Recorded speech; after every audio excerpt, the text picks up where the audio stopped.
আসসালামু আলাইকুম ওরহমতুল্লাহি ওয়াবারাকাতুহু।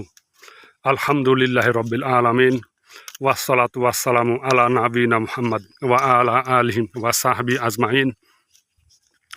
আজকের আমাদের এই ভিডিওর আলোচ্য বিষয় ইসলামের দ্বিতীয় খলিফা ওমর ইবনে আল খাত্তাব এর রাজনৈতিক আদর্শ এবং বর্তমান বিশ্বে তার প্রাসঙ্গিকতা নিয়ে।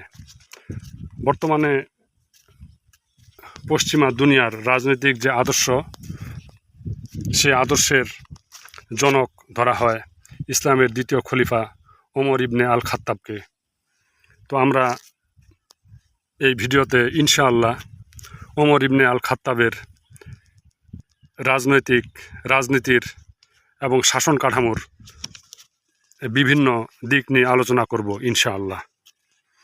ইসলামের দ্বিতীয় খলিফা ওমর ইবনে আল খাত্তাব কেবল তার নেতৃত্বে মুসলিম বিশ্বের বিশাল সম্প্রসারণের জন্যই স্মরণীয় নন, বরং আরও গুরুত্বপূর্ণ বিষয় হলো তিনি শাসন ব্যবস্থায় যে কাঠামো, নৈতিকতা এবং ন্যায় বিচারের প্রবর্তন করেছিলেন, তার জন্য তাকে স্মরণ করা হয়। 634 থেকে 644 খ্রিস্টাব্দ পর্যন্ত তার শাসনামল একটি তরুণ ধর্মীয় সম্প্রদায়কে একটি সংগঠিত রাষ্ট্রে রূপান্তরিত করে, যার প্রতিষ্ঠানগুলির প্রভাব বিশ্বজুড়ে এখনও অনুরণিত হচ্ছে।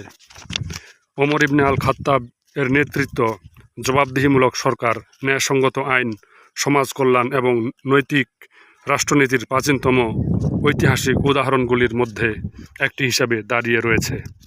যদিও আধুনিক অর্থে ওমর ইবনে আল খাত্তাব রাদিয়াল্লাহু আনহু পশ্চিমা বিশ্বের সাথে রাজনৈতিক ব্লক হিসাবে যোগাযোগরত ছিলেন না, তার নীতি, চুক্তি, যুদ্ধ পরিচালনা এবং কূটনৈতিক সম্পর্ক সরাসরি পশ্চিমা বিশ্বের অংশ হিসেবে বিবেচিত অঞ্চলগুলির সাথে মিথস্ক্রিয়া করত, যেমন বাইজেন্টাইন সিরিয়া, রোমান খ্রিস্টান জনগোষ্ঠী, মিশর এবং পরবর্তীকালে ইউরোপে প্রবেশকারী প্রশাসনিক চিন্তাভাবনা। ওমর ইবনে আল খাত্তাবের নেতৃত্ব পরোক্ষভাবে রাজনৈতিক নীতিশাস্ত্র, রাষ্ট্রীয় প্রতিষ্ঠান এবং মানবাধিকার শব্দভাণ্ডারের প্রাথমিক ভিত্তি তৈরি করেছিল। পশ্চিমা রাজনৈতিক দর্শনে এই ধারণাগুলি স্পষ্টভাবে প্রকাশ পাওয়ার অনেক আগেই। আবু বকর রাদিয়াল্লাহু আনহু এর মনোনয়নে ওমর ইবনে আল খাত্তাব রাদিয়াল্লাহু আনহুর নেতৃত্বের আসনে অধিষ্ঠিত হন, এমন একটি মুহূর্ত যা প্রাথমিকভাবে ওমরের সুপরিচিত দৃঢ়তার কারণে কিছু সাহাবীকে উদ্বেগের মধ্যে ফেলেছিল। তবুও রাষ্ট্রীয় দায়িত্বের বোঝা তার উপর চাপিয়ে পড়ার পর তার ব্যক্তিত্ব পুনর্নির্মাণ হয়। তিনি ন্যায়ের প্রতি কঠোরতা বজায় রেখেছিলেন, কিন্তু জনগণের প্রতি ভদ্রতা প্রদর্শন করেছিলেন। তার শাসন তিনটি প্রধান বিষয়ের জন্য পরিচিত হয়ে ওঠে: এক, ব্যক্তিগত নম্রতা এবং নৈতিক উদাহরণ; 2, প্রাতিষ্ঠানিক ন্যায় বিচার; 3, যৌথ কল্যাণমূলক দায়িত্ব। ওমর ইবনে আল খাত্তাব রাদিয়াল্লাহু আনহু কর্তৃত্ববাদী দূরত্ব প্রত্যাখ্যান করেছিলেন। প্রাসাদ থেকে শাসনকারী শাসকদের বিপরীতে তিনি সমাজের ভেতর থেকে শাসন করতেন। তিনি জোড়া দেওয়া পোশাক পরতেন, অতিরিক্ত প্রহরী গ্রহণে অস্বীকৃতি জানাতেন, রাজকীয় দল ছাড়া ভ্রমণ করতেন এবং মোটা রুটি খেতেন। বিশ্বের সবচেয়ে ধনী সাম্রাজ্যগুলির একটির তত্ত্বাবধান করা সত্ত্বেও ওমর ইবনে আল খাত্তাব এর জীবনধারা নান্দনিক নাটক ছিল না, এটি ছিল প্রশাসনিক কৌশল। তিনি বুঝতে পেরেছিলেন যে সরকার এবং শাসিতদের মধ্যে শ্রেণী বিভাজন কাঠামোগত দুর্নীতির জন্ম দেয়। নিজের জন্য বিশেষাধিকার প্রত্যাখ্যান করে তিনি নিশ্চিত করেছিলেন যে রাষ্ট্রীয় অফিসগুলিকে ব্যক্তিগত অধিকার নয়, বরং পাবলিক ট্রাস্ট বা আমানা হিসেবে বোঝা উচিত। ওমর রাদিয়াল্লাহু আনহু সবচেয়ে রূপান্তরকারী অবদানগুলির মধ্যে একটি ছিল রাষ্ট্রীয় আমলাতন্ত্রের উন্নয়ন। ইসলামের আগে আরব উপদ্বীপ উপজাতীয় শাসনের উপর নির্ভর করত, যা ছিল ক্যারিসমাটিক কিন্তু বিকেন্দ্রীভূত।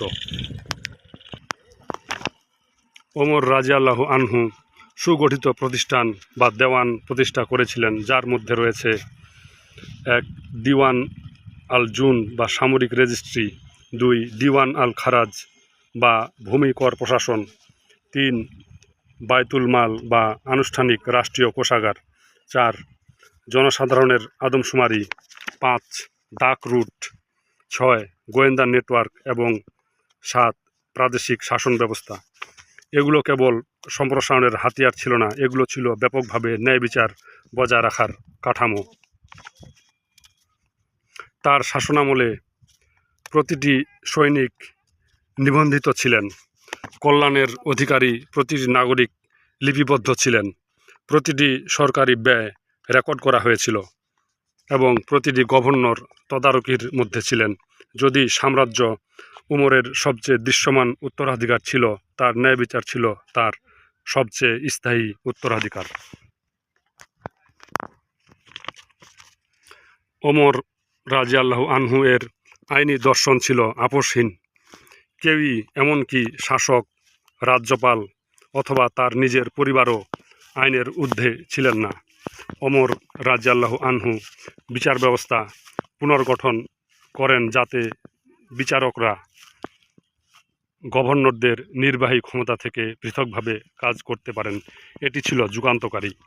ঐতিহাসিকভাবে অনেক প্রাচীন সভ্যতা বিচার বিভাগকে সরাসরি রাজা বা আঞ্চলিক শাসকদের সাথে যুক্ত করেছিল।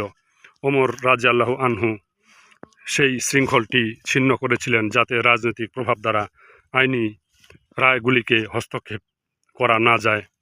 ওমর রাদিয়াল্লাহু আনহু এমন বিচারকদের নিযুক্ত করেছিলেন যারা সততার জন্য পরিচিত ছিলেন, উপজাতি মর্যাদার জন্য নয়। তাদের মধ্যে সবচেয়ে বিখ্যাত ছিলেন কাজী শুরাইহ, যিনি পরবর্তীতে কোনো ভয় ছাড়াই শক্তিশালী কর্মকর্তাদের বিরুদ্ধে রায় দেওয়ার জন্য পরিচিত হয়ে ওঠেন। এই ব্যবস্থাটি স্বাধীন বিচার বিভাগের আধুনিক পশ্চিমা ধারণার প্রতিফলন ঘটায়, কিন্তু ওমর রাদিয়াল্লাহু আনহু 13 শতাব্দীরও বেশি সময় আগে এটি বাস্তবায়ন করেছিলেন, রাজনৈতিক তত্ত্বের কারণে নয়, বরং ঐশ্বরিক জবাবদিহিতা এবং জনসাধারণের ন্যায় বিচারের প্রয়োজনীয়তা থেকে। ওমর রাদিয়াল্লাহু আনহুর বিরুদ্ধে অভিযোগ উত্থাপিত হলে তিনি নিজেই আদালতে উপস্থিত হন। একবার একটি মামলায় তার এবং উবাই ইবনে কাবের মধ্যে বিরোধ দেখা দেয়। বিচারক ওমর রাদিয়াল্লাহু আনহুর কাছ থেকে যে কোনো নাগরিকের মতোই প্রমাণ চেয়েছিলেন এবং ওমর রাদিয়াল্লাহু আনহু প্রক্রিয়াটি মেনে নিয়েছিলেন। একজন বেসামরিক দাবিদারের বিরুদ্ধে সাক্ষ্য দেওয়ার জন্য একজন প্রশাসককে তলব করা যেতে পারে। এই বিষয়টি রাজনৈতিক বৈধতাকে পুনরায় সংজ্ঞায়িত করে। ওমর রাদিয়াল্লাহু আনহু নিয়মতান্ত্রিক তত্ত্বাবধানের মাধ্যমে প্রাদেশিক নেতাদের তদারকি করতেন। যখন তিনি একজন গভর্নর নিযুক্ত করতেন, তখন তিনি ব্যক্তির বিদ্যমান সম্পদ এবং সম্পদের তালিকা আগে থেকেই নথিভুক্ত করতেন। তাদের মেয়াদ শেষ হওয়ার পর সম্পদের নিরীক্ষা করা হতো। যদি অব্যক্ত বৃদ্ধি পাওয়া যায় তাহলে অতিরিক্ত সম্পদ জব্দ করা হতো এবং বায়তুল মালে ফেরত দেওয়া হতো।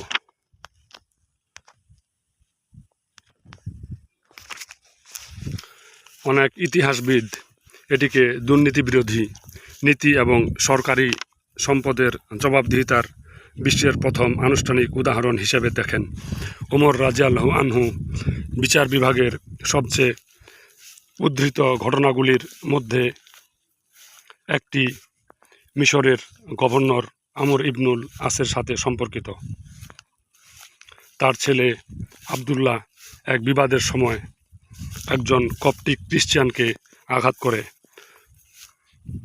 ভুক্তভোগী গভর্নরের পরিবারকে আদালতে ডেকে পাঠান এবং ওমর রাদিয়াল্লাহু আনহু কপ্টিক ব্যক্তিকে প্রতিশোধ হিসাবে পাল্টা আঘাত করার নির্দেশ দেন। তারপর আমরকে কঠোরভাবে তিরস্কার করে বলেন, তুমি কবে থেকে মানুষকে দাস বানিয়ে রেখেছ, যখন তাদের মায়েরা তাদের স্বাধীনভাবে জন্ম দিয়েছে। এই রায় কেবল আবেগঘন বক্তব্য ছিল না, এটি ইসলামী শাসনের অধীনে নাগরিকত্ব এবং মানবিক মর্যাদার উপর একটি সাংবিধানিক বিবৃতিতে পরিণত হয়েছিল। এই নীতিটি সার্বজনীন মানব স্বাধীনতা এবং নাগরিক অধিকারের আধুনিক পশ্চিমা শব্দভাণ্ডারের পূর্বাভাস দেয়। কিন্তু পরবর্তীকালে রাজতন্ত্র ভেঙে ফেলার মাধ্যমে আবির্ভূত পশ্চিমা বিপ্লবের বিপরীতে ওমর রাষ্ট্রের মাধ্যমেই মানব স্বাধীনতা প্রদান করেছিলেন।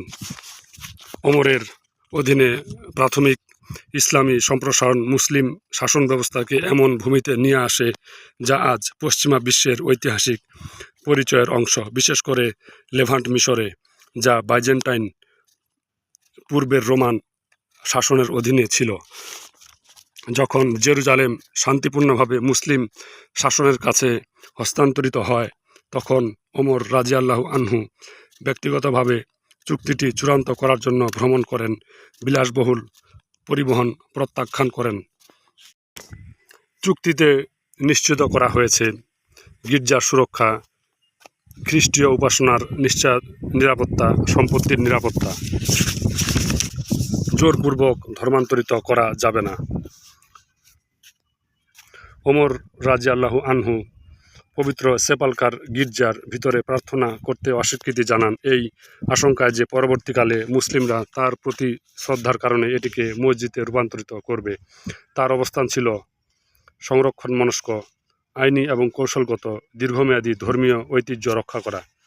এই চুক্তি পরবর্তীকালে খ্রিস্টীয় ধারা বিবরণীতে প্রচারিত হয় এবং চুক্তির রক্ষক হিসেবে মুসলিমদের সম্পর্কে প্রাথমিক ইউরোপীয় ধারণাকে প্রভাবিত করে, যা পরবর্তী ক্রুসেডগুলিতে দেখা আচরণের সাথে ব্যাপকভাবে বৈপরীত্যপূর্ণ। বিজয়ের সময় ওমর রাজিয়াল্লাহু আনহু মুসলিম সেনাবাহিনীকে কঠোর নীতিমালা মেনে চলার বিষয়ে নিশ্চিত করেছিলেন। তিনি বেসামরিক নাগরিক, সন্ন্যাসী, অযোদ্ধা, ফসল বা উপাসনালয়ের ক্ষতি করতে নিষেধ করেছিলেন। ইসলামী সামরিক আইনে এই নিয়মসমূহ লিপিবদ্ধ। এই কোডগুলি পরবর্তীতে মধ্যযুগে ইসলামী শাসন ব্যবস্থা অধ্যয়নরত ইউরোপীয় লেখকদের উপর প্রভাব ফেলেছিল, যেখানে মুসলিম স্পেন ইউরোপে ইসলামী প্রশাসনিক, দার্শনিক এবং বৈজ্ঞানিক চিন্তাধারা প্রবেশের একটি মাধ্যম হয়ে ওঠে।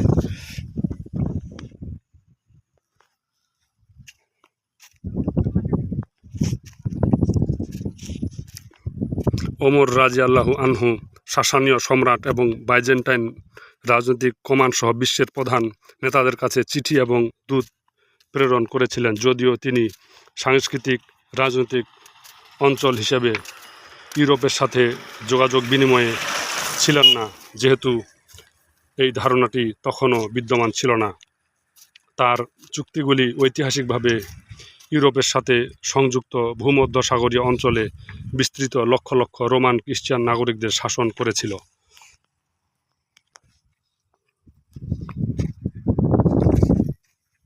ওমর রাজিয়াল্লাহু আনহুর আচরণ একটি বৃহত্তর রাজনৈতিক স্মৃতির অংশ হয়ে ওঠে, যা পরবর্তীকালে ইসলামিক ইউরোপীয় মিথস্ক্রিয়াকে প্রভাবিত করেছিল, বিশেষ করে মধ্যযুগীয় আন্দালুসে দৃশ্যমান।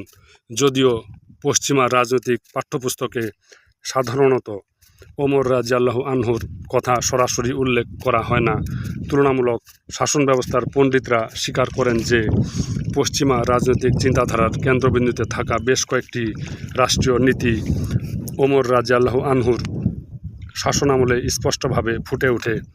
ওমর রাজিয়াল্লাহু আনহুর দ্বারা প্রভাবিত আধুনিক পশ্চিমা শাসন ব্যবস্থার ধারণাগুলির মধ্যে রয়েছে স্বাধীন বিচার বিভাগ, দুর্নীতি বিরোধী নিরীক্ষা, সমাজ কল্যাণ রাষ্ট্র, আইনের দৃষ্টিতে সমতা, সংখ্যালঘুদের এবং মানবাধিকারের সুরক্ষা। এই ধারণাগুলি শতাব্দী পরে ইউরোপে গৃহযুদ্ধ, সংস্কার বা বিপ্লবের মাধ্যমে আবির্ভূত হয়েছিল। ওমর রাজিয়াল্লাহু আনহুর ক্ষেত্রে তারা বিবেকের দ্বারা শাসন থেকে উদ্ভূত হয়েছিল, বিদ্রোহের মাধ্যমে শাসন দ্বারা নয়। ওমর রাজিয়াল্লাহু আনহু আদালতের বাইরে ন্যায় বিচারকে অর্থনৈতিক অধিকারের দিকে প্রসারিত করেন। তিনি প্রবর্তন করেন নাগরিকদের জন্য সরকারি ভাতা, অবকাঠামোগত বিনিয়োগ, রাস্তাঘাট, খাল, কূপ, দুর্ভিক্ষের সময় খাদ্য বিতরণ, রমজান বছর এবং শোষণ রোধে বাজার নিয়ন্ত্রণ। 638 খ্রিস্টাব্দে দুর্ভিক্ষের সময় ওমর রাদিয়াল্লাহু আনহু চুরির জন্য হাদ শাস্তি স্থগিত করেছিলেন, কারণ ব্যাপক অভাবে মানুষের নৈতিক শক্তি হ্রাস পেয়েছিল। এটি গভীর আইনি বোধগম্যতা প্রদর্শন করে। শাস্তি দেওয়ার আগে বিচারকে অবশ্যই প্রেক্ষাপট, সক্ষমতা এবং বেঁচে থাকার বিষয়টি বিবেচনা করতে হবে। পরবর্তীতে আধুনিক আইনি তত্ত্বে এই ধারণাটি প্রশমনকারী পরিস্থিতি হিসাবে গৃহীত হয়। মানুষ ওমর রাদিয়াল্লাহু আনহুকে একজন দূরবর্তী সার্বভৌম হিসেবে নয়, বরং একজন সরকারি কর্মকর্তা হিসেবে দেখেছিল। তার নেতৃত্ব ব্যতিক্রমী সামাজিক মনস্তত্ত্ব তৈরি করেছিল। দরিদ্ররা উপলব্ধি করেছিল তাদের কথা শোনা হচ্ছে, ক্ষমতাশীলরা অনুভব করেছিল তাদের উপর নজর রাখা হচ্ছে, জনগণ অন্যায় থেকে নিরাপদ বোধ করত। জনগণ রাষ্ট্রকে যতটা ভয় পেত, তার চেয়ে রাষ্ট্র ওমরকে বেশি ভয় পেত। নাগরিকরা ওমর রাদিয়াল্লাহু আনহুকে প্রশংসা করত এই জন্য নয় যে তিনি সংঘর্ষ এড়িয়ে যেতেন, বরং কারণ তিনি তাদের পক্ষে অন্যায়ের মুখোমুখি হতেন, বিশেষ করে শক্তিশালী অপরাধীদের বিরুদ্ধে। তবুও মানুষ তার করুণার স্বাদও পেয়েছে। এতিমরা যখন খেতেন তখন ওমর রাদিয়াল্লাহু আনহু হাসতেন। যখন দুর্যোগের সময় কর বিলম্বিত হতো তখন ওমর রাদিয়াল্লাহু আনহু নীতি সংশোধন লিখতেন। যখন গভর্নররা ভুল করতেন তখন ওমর রাদিয়াল্লাহু আনহু তাদের নির্মূল না করে সংশোধন করতেন।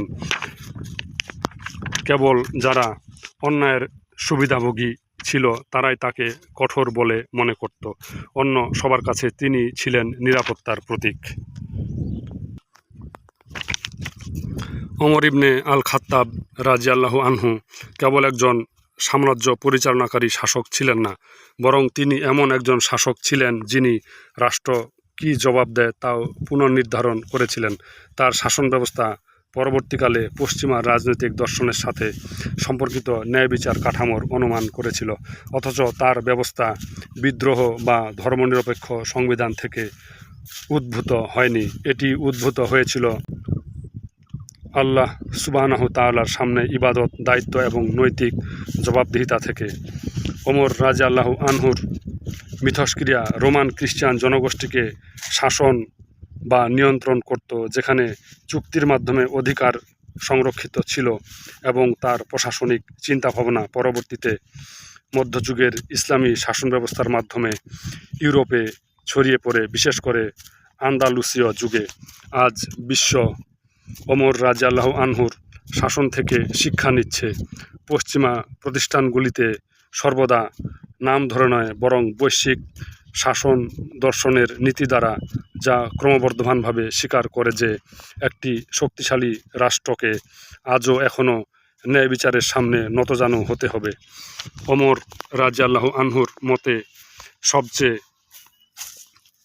শক্তিশালী সাম্রাজ্য সেটা ছিল না যেটি বেশিরভাগ ভূমি জয় করেছিল, বরং সেই সাম্রাজ্য ছিল যা প্রথমে অন্যায়কে জয় করেছিল।